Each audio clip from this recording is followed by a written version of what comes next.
안녕하세요. 네, 10분 성경의 보통 목사입니다. 오늘은 사도행전 10장으로 한 장 묵상을 나누겠습니다. 사도행전 10장에 담긴 은혜와 깨달음이 궁금하시다면 영상을 끝까지 보세요. 사도행전 10장입니다. 사도행전 10장은 두 부분으로 나눌 수 있습니다. 먼저 1절부터 23절 상반절까지 고넬료 하나님의 인도하심을 받다입니다. 가이사랴에 로마 군대의 백부장인 고넬료가 있었습니다. 그는 이방인이었지만 하나님을 경외하며 온 집안과 함께 하나님을 섬겼고 백성들을 구제하며 항상 기도하던 사람이었죠. 어느 날 고넬료는 기도하던 중 천사가 나타나 그의 기도와 구제가 하나님 앞에 상달되었다라는 환상을 보게 되었고 요바에 있는 베드로를 초청하라는 명령을 듣게 됩니다. 고넬료는 즉시 사람들을 보내 베드로를 찾게 하죠. 한편 다음 날 베드로는 기도하러 지붕에 올라갔다가 환상을 보게 되는데요. 하늘에서 큰 보자기 같은 그릇이 내려오고 그 안에는 각종 짐승들이 있었는데 하나님께서는 그것들을 잡아먹으라고 말씀하십니다. 베드로는 율법상 부정한 것은 먹을 수 없다라고 거절했지만 하나님께서는 하나님께서 깨끗하게 하신 것을 속되다 하지 말라라고 말씀하시죠. 이 환상이 3번 반복된 후 마침 고넬료가 보낸 사람들이 도착합니다. 성령께서는 베드로에게 그들과 함께 가라고 말씀하셨고 베드로는 그들을 맞아들여 함께 머무르게 되죠. 다음으로 23절 하반절부터 48절까지 베드로 이방인에게 복음을 전하다입니다. 베드로는 고넬료가 보낸 사람들과 함께 가이사랴로 향합니다. 고넬료는 친척들과 가까운 친구들을 모아 베드로를 기다리고 있었고 베드로를 보자 그의 발 앞에 엎드려 절하죠. 자, 그러나 베드로는 자신도 사람일 뿐이라면서 그를 일으켜 세웁니다. 이어 베드로는 유대인들이 이방인과 교제하는 것을 금하던 관습이 있었지만 하나님께서 어떤 사람도 속되거나 부정하다고 하지 말라고 자신에게 가르쳐 주셨다라고 말하죠. 고넬료는 자신이 본 환상과 베드로를 초청하게 된 과정을 설명하며 하나님의 말씀을 듣고자 모였다라고 말합니다. 이에 베드로는 하나님께서 사람을 외모로 취하지 않으시고 각 나라 가운데서 하나님을 경외하며 의를 행하는 사람을 받으신다라고 선포합니다. 자, 그리고 예수 그리스도의 생애와 죽음, 부활을 증언하며 그를 믿는 자마다 죄 사함을 받는다라고 전하죠.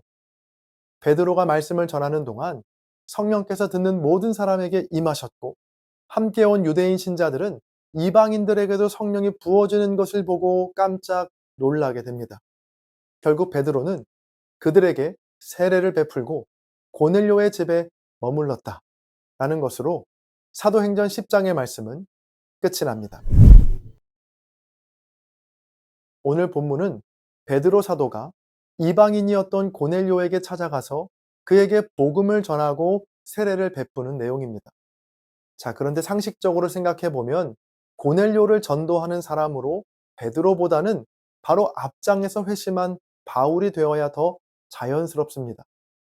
헬라적 배경과 로마의 시민권을 갖고 있던 바울이 로마 군대의 장교였던 고넬료에게 복음을 전하는 것이 훨씬 더 효과적으로 보이죠.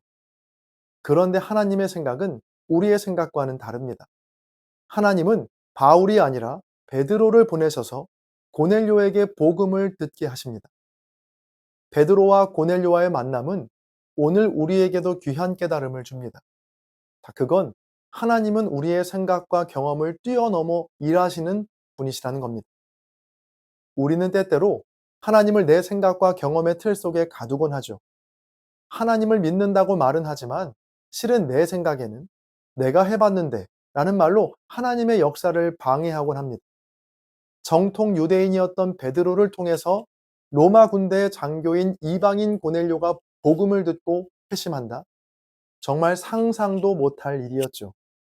사람의 생각으론 도저히 불가능한 만남이 바로 베드로와 고넬료와의 만남이었습니다. 이 고넬료는 인간적으로 보기에 참 매력적인 사람이죠. 본문 1절과 2절입니다. 먼저 그의 직업은 로마 군대의 장교였습니다. 또 2절에 보면 경건했다라고 나오고 자신뿐 아니라 온 집안과 더불어서 하나님을 경외하고 백성들을 많이 구제하고 기도하는 사람이었다라고 나오죠. 로마 군대의 장교라는 힘 있는 자리에 있었음에도 불구하고 하나님을 두려워하고 백성들도 구제하는 아주 착하고 덕망 있는 장수였던 겁니다. 오늘 본문 22절에 보면 유대의 온 족속이 고넬료를 칭찬했다라고 나오는데요. 한마디로 남부러울 것이 없는 사람이었습니다. 직업도 훌륭하죠. 인품도 훌륭하죠. 약한 사람들도 도왔죠. 얼마나 멋집니까? 사회에서 이런 사람들을 만나면 예수님을 믿는 사람보다 훨씬 더 훌륭해 보여서 그에게 복음을 전하기가 민망할 때가 있습니다. 그런데 오늘 성경은 뭐라고 말씀하고 있나요? 이처럼 모자란 것 없어 보이는 고넬료에게도 예수님이 필요하다는 겁니다. 아무리 성품이 착하고 직업도 훌륭하고 사람들에게 칭찬을 받아도 심지어 하나님에 대한 두려움이 있어도 예수님이 없으면 아무 소용이 없다는 것을 말씀하고 있는 것이죠. 고넬료는 겉모습만 보면 꽤 괜찮은 사람이었습니다. 믿음도 좋아 보였습니다. 자, 그런 고넬료에게 한 가지 없는 게 있었는데 바로 예수 그리스도에 대한 믿음이었죠. 하나님께서 베드로를 고넬료에게 보내신 이유도 딱 하나입니다. 바로 예수 그리스도를 전해주기 위해서입니다. 42절과 43절입니다.